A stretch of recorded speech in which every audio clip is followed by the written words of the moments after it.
सन 1743 में मोहम्मद खां बंगश की मृत्यु के बाद बड़ा बेटा कायम खां गद्दी नशीन हुआ। कायम खां बहादुरी में किसी भी हाल में मोहम्मद खान से कम न था, परंतु सूझबूझ अपने पिता जैसी नहीं थी। यही कारण था कि वह सफदर जंग वजीर की चालाकी और जालसाजी में बुरी तरह फंस रोहिला पठानों पर युद्ध थोपने की गलती कर बैठा। परिणाम स्वरूप बदायूं के युद्ध में मारा गया। उसने 5 साल तक हुकूमत की। उसके मारे जाने के बाद उसकी विधवा पत्नी व कायम खां की विधवा बहन दौलत खातून उसके अमेठी के किले में रहती थी। नवाब कायम खां बंगश को अपने पिता के मकबरे हयात बाग में दफनाया गया था। सन 1748 में नवाब की विधवा बीबी साहिबा की राय से रियासत फर्रुखाबाद का उत्तराधिकारी नवाब इमाम खां को नियुक्त किया गया। जब इमाम खां के गद्दी पर आसीन होने का समाचार सफदर जंग को मिला तो वह आग बबूला हो गया। उसने बादशाह के कान भरे कि फर्रुखाबाद के नवाब मोहम्मद खान बंगश के वंशज बागी हो गए हैं। उन्होंने आपसे परामर्श किए बिना गद्दी पर इमाम खां को बिठा दिया। ये दिल्ली के बादशाह का खुला अपमान है। इस प्रकार बादशाह को बरगला सफदर जंग ने 1 करोड़ रुपए का जुर्माना लगवा रकम की तुरंत वापसी का फरमान बीबी साहिबा को फर्रुखाबाद भिजवाया। आरोप लगाया कि तुमने बगैर बादशाह की अनुमति के इमाम खां को नवाब नियुक्त किया है। पत्र पाते ही रकम अदा कर दी जाए।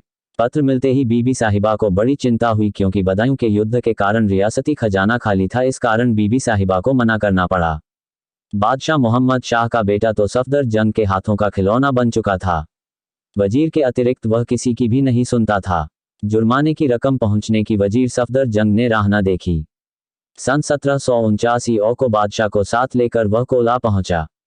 बादशाह को इस स्थान पर ठहरा कर सफदर जंग वजीर स्वयं दरियागंज की ओर बढ़ा।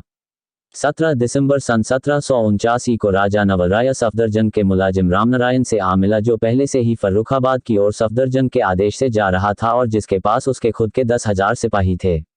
यह दोनों लश्कर खुदागंज के पूरब उत्तर में आकर ठहर गए। रामनारायण तो पड़ाव पर रहा, लेकिन नवलराय ने अपने ठहरने का प्रबंध कन्नौज में किया।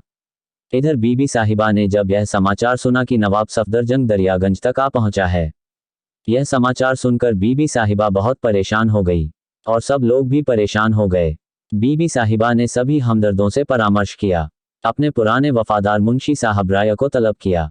सबके परामर्श से तय पाया कि एक अर्जी नवाब वजीर को बीबी साहिबा की ओर से भेजी जाए। रकम वासी के लिए चांदी सोने के बर्तन व आभूषण आदि बेचकर 50 लाख रुपया जमा किया गया। साहब राय ने बीबी साहिबा की ओर से एक अर्जी लिखी। अर्जी लेकर कन्नौज पहुंची, जिसमें विधवा ने बकाया रकम की अदायगी के लिए मोहलत मांगी। नवाब नवलराय बड़ी हमदर्दी से पेश आया और कहा, आप इतने सारे लोगों को साथ लेकर क्यों आई हैं? आप यहाँ ठहरिए। वजीर से परामर्श में देर लगेगी, आप पठानों को वापस भेज दीजिए। बीबी साहिबा ने पठानों को अपने घरों को वापस लौटने को कहा। पठान बोझिल मन से अपने घरों को वापस लौटे।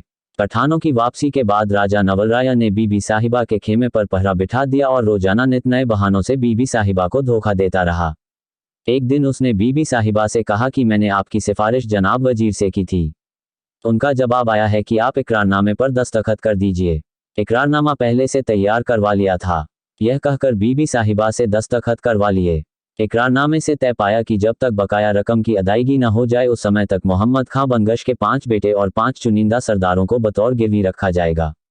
जब यह रकम अदा हो जाएगी तो उनको वापस लौटा दिया जाएगा। उसके बाद भी बीबी साहिबा को वापस लौटने की अनुमति नहीं दी, बल्कि उनके खेमे का पहरा और कड़ा कर दिया गया। जब यह समाचार फर्रुखाबाद व मऊ के पठानों को मिला तो उनको चिंता और परेशानी हुई। सब पठानों व दूसरी कौम के लोगों से परामर्श किया गया और साहब राय को खासतौर से परामर्श में शामिल किया गया। मुंशी साहब राय ने तरकीब निकाली। वह खुद राजा नवलराय के महल कन्नौज गया और अपनी सूझबूझ से बीबी साहिबा को रिहा करवाकर अपने साथ मऊ में लाया। असल में राजा नवलराय बहुत बड़ा नशेड़ी था। उस बातों में उलझा रात भर नशा कराया और सुबह बीबी साहिबा को कैद से छुड़ा मऊ रवाना करा दिया। अगले अंक में हम नवाब फर्रुखाबाद के स्वयं के घर में चल रही राजनीति का जिक्र करेंगे।